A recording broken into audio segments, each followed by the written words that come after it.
Hello and welcome to the Fashion Creative Get Schooled. Today we're going to cover off frequency separation. In our previous video we did some spot healing and remove some of the blemishes. This time we're going to go look at how we can improve the complexion overall of the skin and get a nice even color tone, remove any of the hot spots, dark areas, and just even out the skin color in its entirety. So the first step we want to do is go to the background on the right hand side, and we want to duplicate that twice. So we want to make 2 copies. Duplicate layer, and one more, duplicate layer. We want to turn the top one off, and we'll just work on this one here called background. If you like, you could rename that to skin color, which we do now, just make it easier. And the next one up is texture. That's the skin texture. So we're going to separate the texture and the color out of the image. Now with the first one off, that being texture, we're just going to have a look at the color one. So the first thing we want to do is we want to just get a bit closer to our image. Now what we're trying to achieve here is removing the texture from the skin. Now to do that, we need to go over to the filters, go to blur, and select Gaussian Blur. Now what we want to do is have a look at that skin up close, and we just want to move the radius to a point where we lose the skin texture. And on this particular image, it's probably going to be around about 7. If we go too far, we just blur way too much, and that's not going to work and give us the result we're after. So we probably just want to, in this particular image, and your image will be different, it's probably around 7 for this particular image, maybe 6. I think we'll go 6.5, 6.6. We'll settle on that. So we go okay. So now that's blurred the texture out from the skin. Now we're going to go up to the texture layer, and we want to put the texture back in. So what we're going to do is minus the original layer, which we've called texture, away from the color layer. Now this will give us a difference between the two, and obviously what's left over is just going to be texture. So we select texture. How we do that is we come up to image, we hit apply image, and then we go down and select which layer do we want to remove the texture from. So we hit the color layer, the one we just blurred, and we want to subtract. So what should be left over between the original image and the blurred image is only texture.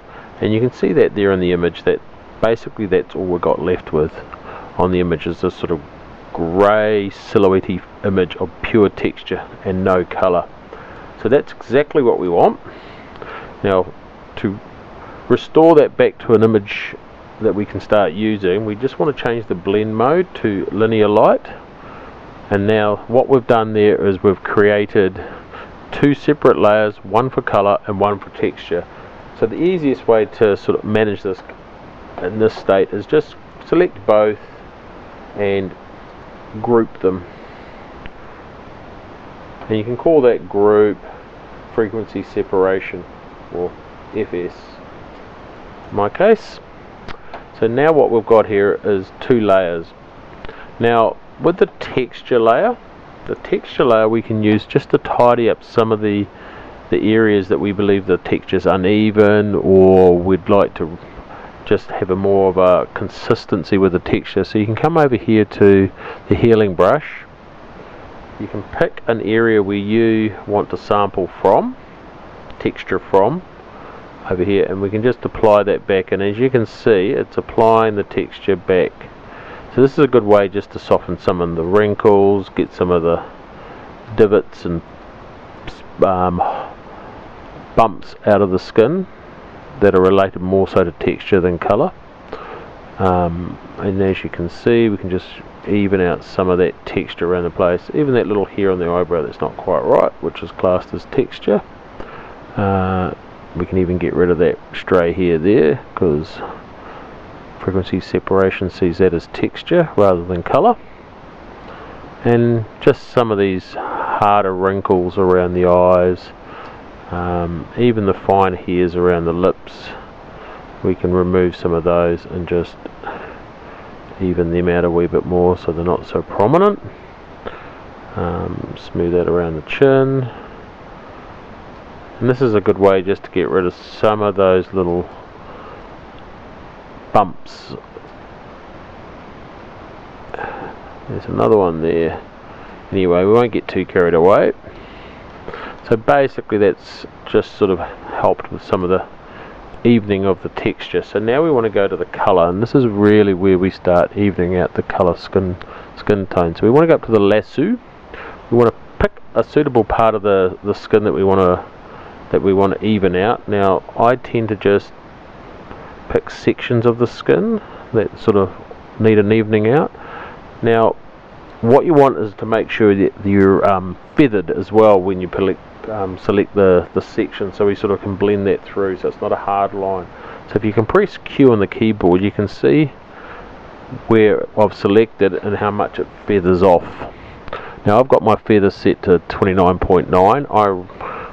I would sit there and maybe just look at some of those options and see how much you want to feather. 30 on this particular image seems has a nice good drop off for the feathering. We'll hit Q again, we can see that. So you can see it drop off there.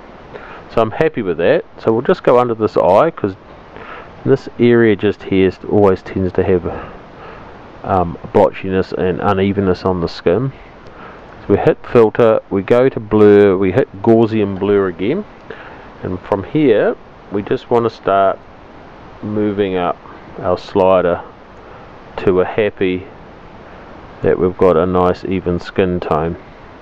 You can turn the preview off and on, and you can see there, we can zoom in for you, I've gone from that, which you can see speckles and little red and white and not overly even, and when you hit preview you can see all that's almost disappeared and blended in.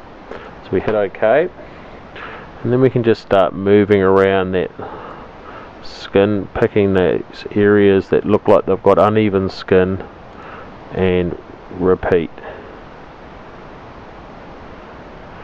Now you might want to adjust the amount of Gaussian blur you apply each time. I'm not at the moment, just to speed things up.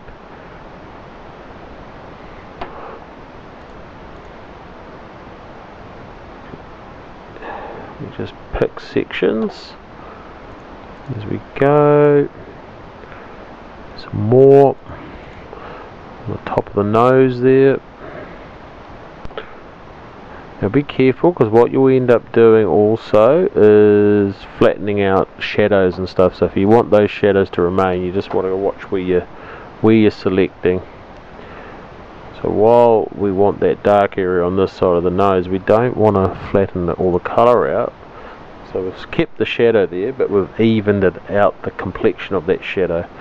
Now of course there's the forehead's another section that will have work required. And you can see there, probably, to me it looks like that's may have overdone it, so we might just adjust the amount of blur we apply there. So we go back to Gaussian blur, we might just back that off from 30 and maybe just drop that down to a lower setting. Maybe 12, 14 seems about right. Yep, that's cleaned it up. We'll just select through here,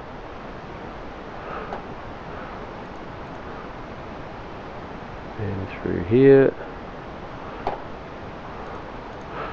That's a pretty rough edit, but you sort of can get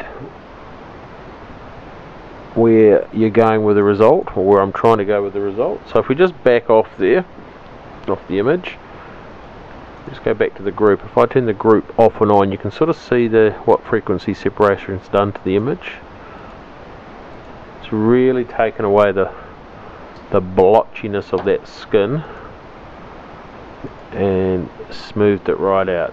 Now this is where you might just sort of go, maybe it looks a bit overdone, maybe it's a bit plasticky.